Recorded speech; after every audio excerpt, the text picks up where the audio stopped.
Okay, so tayo po ay dadako sa panalangin. Samahan niyo po ako sa prayer. Panginoon namin Diyos, salamat po sa oras na ito na kami po ay mag-aaral ng iyong mga salita. Pagpalain mo, Panginoon, ang oras na ito, Diyos. Hayaan mo na i-welcome po namin ang iyong Espiritu Santo sa aming kalagitnaan. At maranasan po namin ang iyong pangunguna, ng iyong pagkilos, ayon sa iyong kalooban at paraan, mahayag po kayo sa espesyal na paraan, Panginoon. Salamat po sa iyong presensya. O banal na Espiritu, inihiling po namin ang iyong pangunguna. At anumang gawa ng kaaway o Diyos ay hindi makakapanaig. Sa pangalan ni Jesus, sa pangalan ni Jesus. Salamat po o Diyos at inihiling po namin na kayo po ang gagawa sa buhay ng bawat isa sa amin. Sa kabila ng amin pong mga pinagdadaanan, bibigyan daan po namin ang iyong mga salita sa aming kaisipan, sa aming mga puso. Salamat po o Diyos, ikaw lamang ang mataas, ikaw lamang ang maihayag. Ito po ang aming palalangin sa pangalan ni Jesus. Amen and amen. Praise God. So, salamat po sa Diyos at sa oras na ito ay pag-aaralan po natin ang good person. Pwede po ba nating sabihin, be a good person? Be a good person. Ito po minsan ang problema ng isang tao, no? Lalo na kapag wala nang nakakakita. Okay?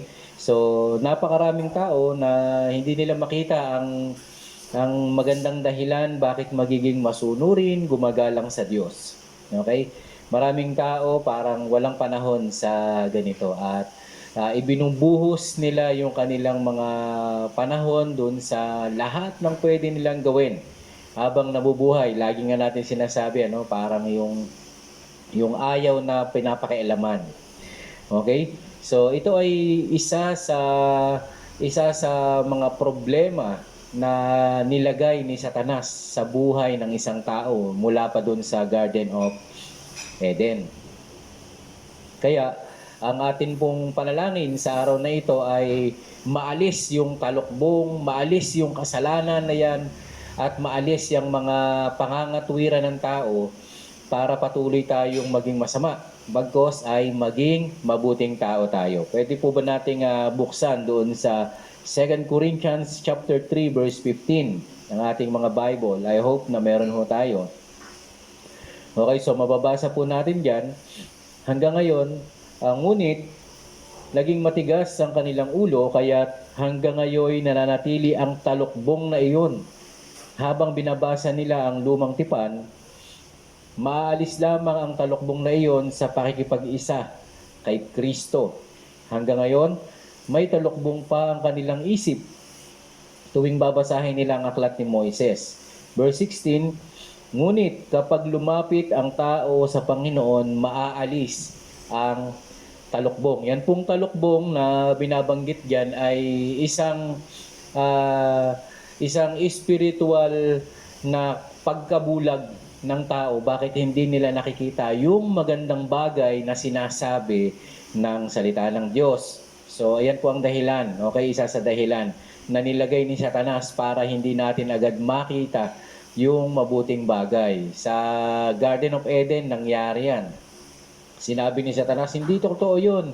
Hindi kayo mamamatay. Okay? So, napahamak ang tao. Pero hanggang ngayon, ay nananatili yung talukbong na yan kapag hindi tayo lumapit kay Jesus Christ. So, ang sabi rito, maalis lang yan kapag tayo ay lumapit kay Jesus. So, 2 Corinthians chapter 4, verse 4, makikita natin dito na ayaw nilang maniwala sa magandang balita. Dahil ang kanilang kaisipan ay binulag ni Satanas na nagahari sa mundong ito. Binulag sila para hindi nila maintindihan ang magandang balita tungkol sa kapangyarihan ni Kristo na siyang larawan ng Diyos. Okay? So binubulag ang isip ng tao para hindi mo makita yung mensahe ng mabuting balita. Kaya kapatid, kung naririnig mo ito, buksan mo ang isip mo sa pamamagitan ng paglapit kay Jesus Christ. At pakinggan natin ang magandang balita sa pamamagitan ng ating Panginoong Jesus. 1 John chapter 2 verse 15 hanggang 17, isa pa po na dahilan, napakatinding dahilan din po nito. Kaya hindi nakikita ng mga tao ang magandang bagay patungkol sa Diyos dahil sa trending. Okay, ah, sa trending ng sanlibutan. Sabi sa verse 15, huwag ninyong ibigin ang sanlibutan o ang mga bagay na nasa sanlibutan. Kung ang sino man ay umiibig sa sanlibutan, wala sa kanya ang pag-ibig ng Ama. 16, sapagkat lahat ng nasa sanlibutan, ang masasamang pagnanasa ng laman, masasamang pagnanasa ng mata, at ang kapalaluan sa buhay. Ang mga ito ay hindi mula sa Ama. Lumilipas ang sanlibutan at ang masasamang pagnanasa nito. Ngunit ang gumagawa ng kalooban ng Diyos ay mananatili kailanman. Okay, nasa sanlibutan ang lust of the flesh, lust of the eyes, and pride of life. So yung mga bagay na ito ay nagpapahirap sa tao, mga kapatid, para hindi natin makita ang napakagandang bagay bakit magiging good person tayo. Okay? So, ngayon naman po ay pag-aaralan natin kung bakit dapat ako maging good person, bakit ka dapat maging good person. Anong meron kapag tayo ay naging good person sa mata ng ating Panginoon. Tatandaan natin, no, kapag sinasabing good person ay na sinasabi ng Biblia ay ayon sa kalooban ng ating Panginoon. Awit 112 verse 1. Ang sabi po dito, purihin si Yahweh. Mapalad ang tao na kay Yahweh ay gumagalang at taos-puso na sumusunod sa kanyang kautusan. So, ang good person po, a good person honors the Lord. Okay? Yan po ang makikita natin. Pangalawa, meron ding tinatawag sa good person na he take pleasure in obeying His commands. Okay? So, yung dalawang yan ay makikita natin sa katangian ng isang tao na meron siyang pagnanais na paggalang, ino-honor niya ang Diyos sa kanyang buhay dahil iginagalang niya ang Diyos. Pangalawa, sinusunod niya ang kanyang mga utos. Okay po, doon sa verse 2 saka sa verse 3, ito ang dahilan kung bakit i-honor natin ang Diyos at bakit tayo susunod sa kanyang mga utos. Ang sabi dito, ang kanyang lipi magiging dakila, pati ang angkan ay may pagpapala. Verse 3, magiging sagana ang kanyang tahanan, pagpapala niya ay walang katapusan. So, ang pangako po, descendant will be increased sa pamilya, yung wealth, yung riches, at prosperous life. Ito po ay kaloob at pangako ng Panginoon. So, maganda po ba maging good person? Amen. Maganda, di ba? Kasi may pangako ng masaganang buhay, mayroong pangako ng proteksyon, pamana sa ating, ito po ay pangarap ng lahat ng maraming tao. So sa Panginoon, kung ikaw ay good person sa kanyang paningin, dahil iginagalang mo siya, dahil masunurin tayo sa kanyang mga salita, ito po ay paraan, isang paraan para tayo ay pagpalain ng Panginoon. Para pagpalain ng Diyos ang iyong tahanan, para pagpalain ng Diyos ang iyong lahi. So, i-honor natin. A good person, kailangan makita doon yung paggalang sa ating Panginoon. Kapatid, ang panalangin ko maging sangkap ng buhay mo yung paggalang at pagiging masunurin sa Diyos. Kasi ipinapangako nito ang prosperous life. Amen? So, verse 4. Ang sabi po dito, ang taong matuwid, may bait at habag. Kahit sa dilim, taglay niya ang liwanag. Okay? Light shine in darkness. A good person, meron nagliliwanag siya kahit sa kadiliman. Okay? Ang kadiliman po na binabanggit dito ay hindi lamang sa lugar na madilim. Okay? Ang sinasabi pong kadiliman ay yung mga gawa ng kadiliman o yung tinatawag na kasamaan. Kaya po sinasabi dito sa wikang English, na sabi rito yung merciful, yung kind and just, matatagpuan pa din sa isang tao. Sabi dito, ang taong matuwid merong bait, may habag, kahit sa dilim, ang taglay niya ang liwanag. Kahit na sa gitna ng masasama, hindi siya nawawala ng habag. Kahit na sa gitna ng masasama, hindi nawawala yung kanyang pakikipagkapwa-tao at pagiging makatarungan. Okay, hindi tinatalo ng dilim o ng kasamaan ang kanyang katangian bilang mabuting tao. Ngayon, napakaganda nito na maging sangkap natin kasi kapag tayo ay nag-shine, dahil nakikita sa atin yung katangian bilang mabuting tao o yung good person, ay merong pangako ang Biblia. Sabi ko nga po sa inyo kanina, ang unang pangako ay prosperous life sa tahanan, sa susunod na lahi. Ngayon, dito po makikita ho natin na kapag tayo ay nananatili yung ating liwanag sa kabila ng maraming kasamaan, ang pagpapala ng Panginoon ay makikita mo na lalong dumadami ang iyong katangian bilang isang mabuting tao. Verse 5 po, ang sabi dito, ang mapagpautang nagiging mapalad kung sa hanap buhay siya ay laging nagtatapat. Okay? Kahit ang mabuting tao, kahit na po sa kadiliman, honest pa din. Okay? Honest. Sabihin natin, honest. Nagtatapat. Iyan po ay pinagpapala ng Diyos kapag may kaugnayan po sa ating hanap buhay. Maaring hindi business yung inyong line, pero anumang uri ng pinagtatabuan, pinagkukunan natin ng yaman o yung ating ginagamit para magkaroon tayo ng financial o para sa ating mga pangangailangan. Iyan po, ang tawag po diyan ay hanap buhay. Okay? So, dapat maging tapat tayo. Dapat nandun pa rin yung merciful, yung kindness, at yung justice. Makikita po sa atin. Verse 6. Ang sabi po dito, hindi mabibigo ang taong matuwid. Di malilimutan kahit saglit. So, ano pong tawag dito? Ito po ay pangako sa mabuting tao. Mga kapatid, ang sabi po dito, kung tayo ay kung hindi tayo nadadaig ng kasamaan o ng kadiliman at mananatili sa ating buhay yung liwanag ng salita ng Panginoon. Sabi po sa letter E, a good person never fails. Pwede ba nating sabihin, hindi tayo mabibigo? Amen. Kasi tayo ay sagot ng Panginoon sa pagkakataong ito. Kaya mga kapatid, merong napakagandang dahilan para maging good person. Amen po ba? Kasi hindi tayo bibiguin ng Panginoon.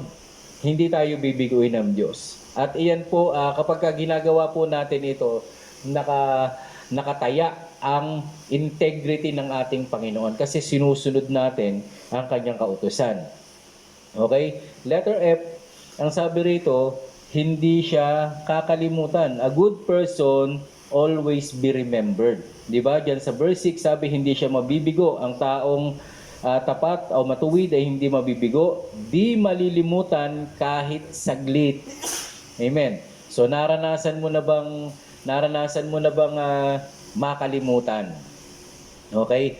Alam niyo po, sa Panginoon, kapag ikaw ay good person, sabihin mo yung sasabihin ko, hindi ka makakalimutan ng Lord.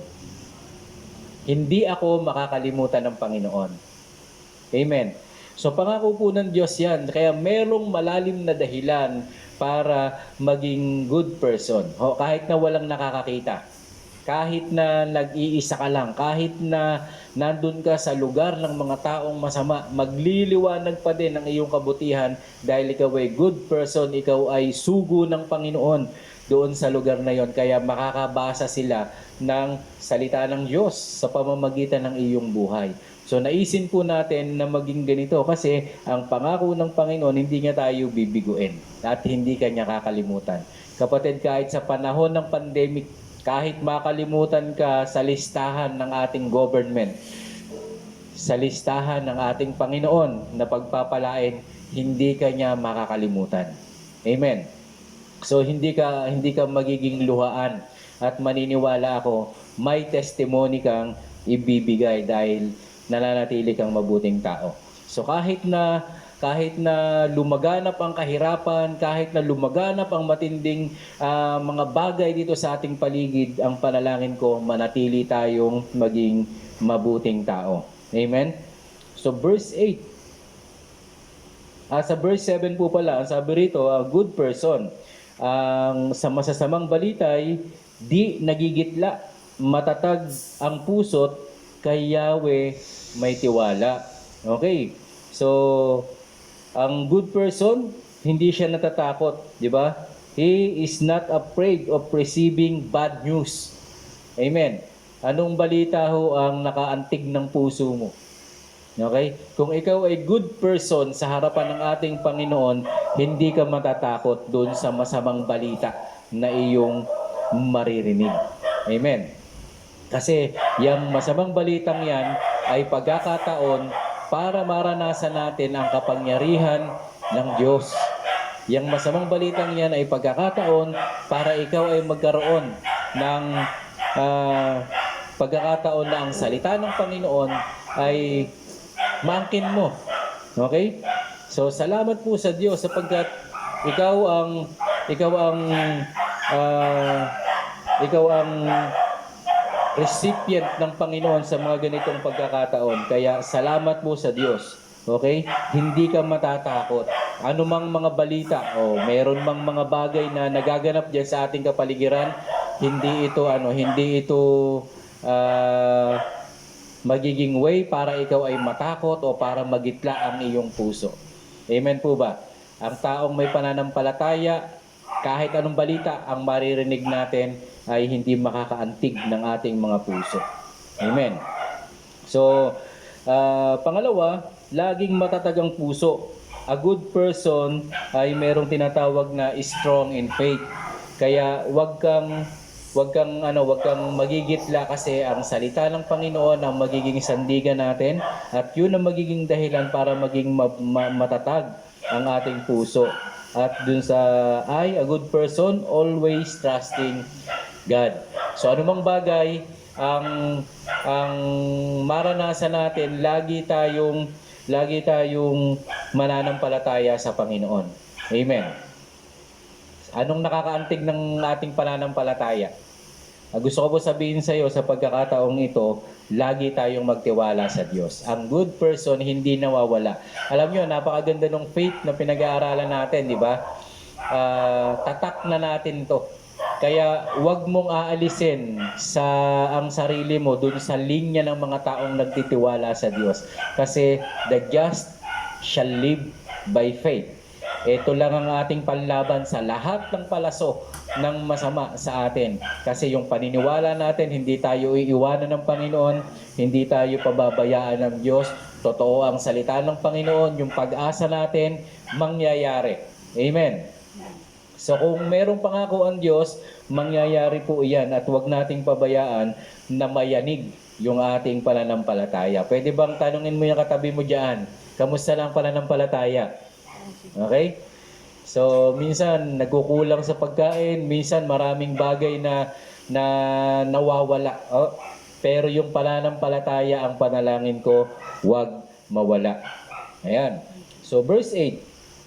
Ang sabi po dito, wala siyang takot at hindi nangangamba. Alam na babagsak ang kaaway niya. Okay?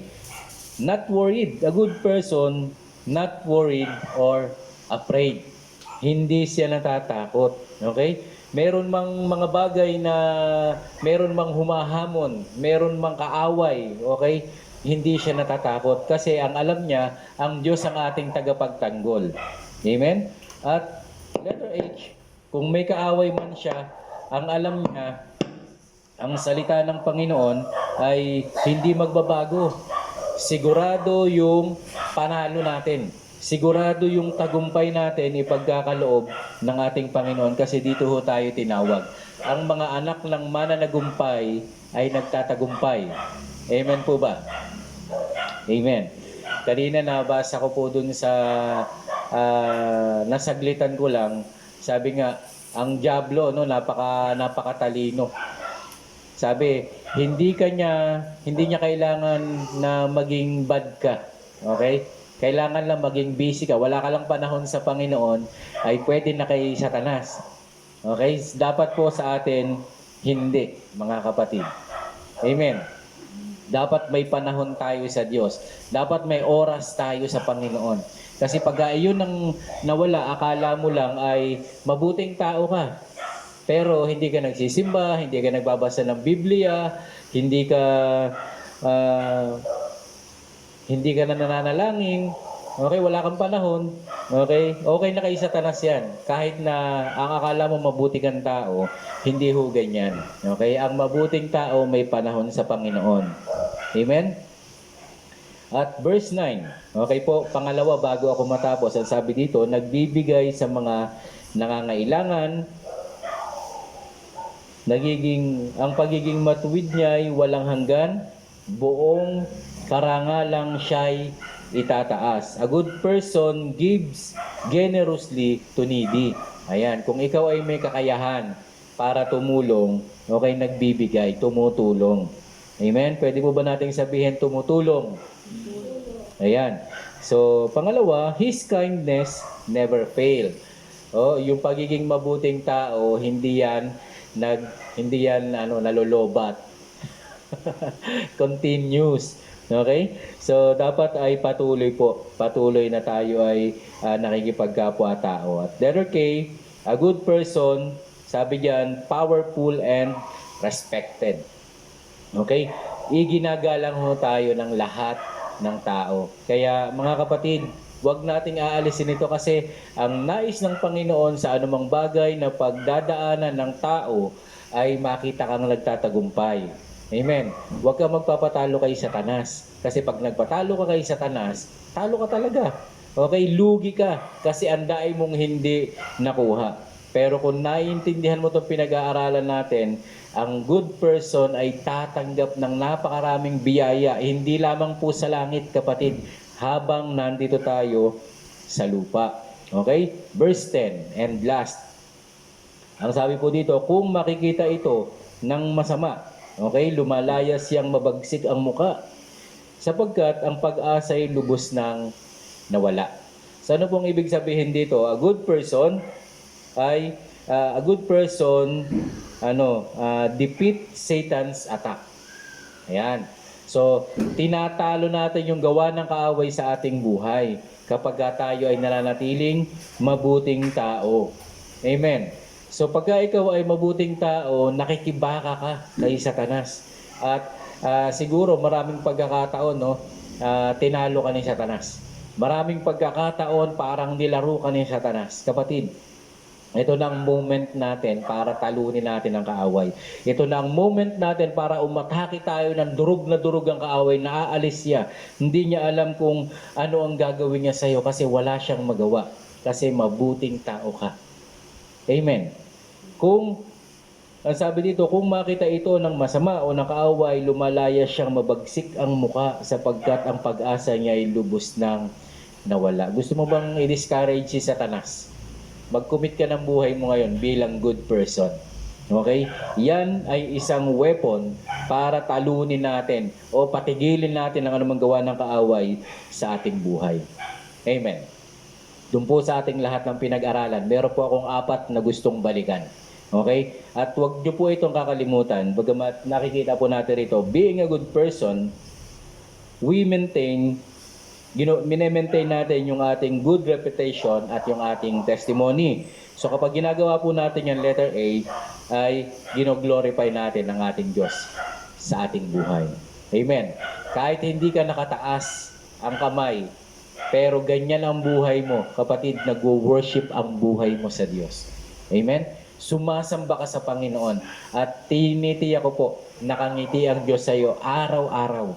Amen. So, pangitiin natin ng Diyos kasi nagiging good person. Letter B.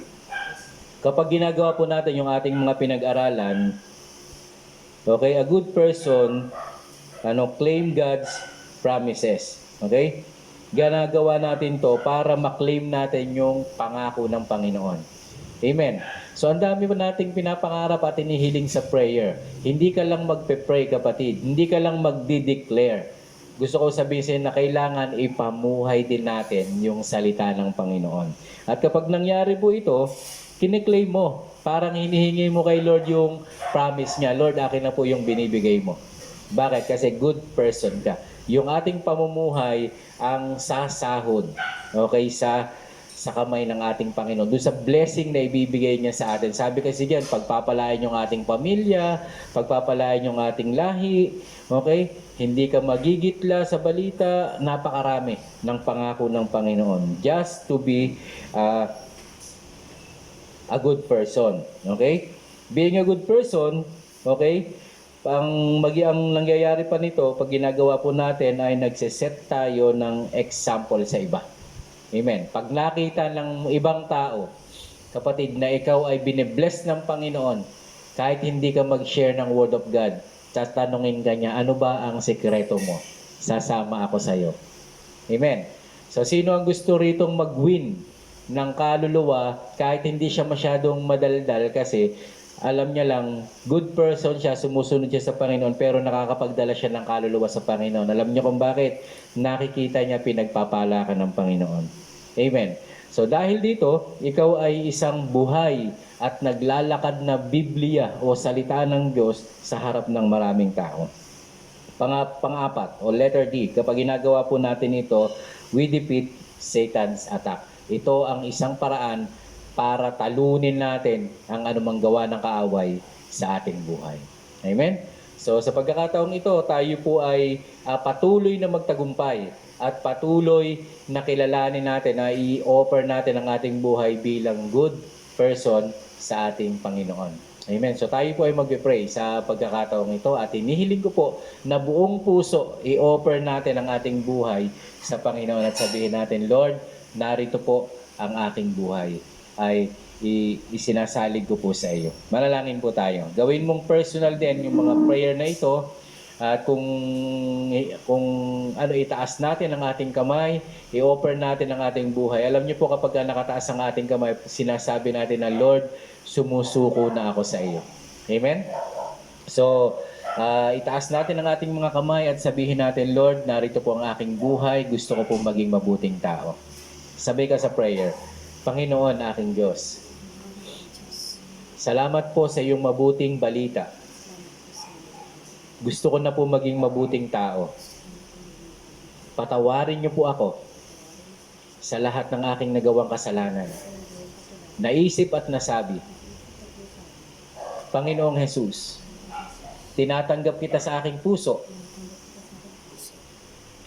At simula sa araw na ito, tinatanggap kita bilang Panginoon at tagapagligtas ng aking buhay. Salamat po sa buhay na walang hanggan. At simula sa araw na ito, ako po ay lalakad bilang mabuting tao ayon sa iyong kalooban.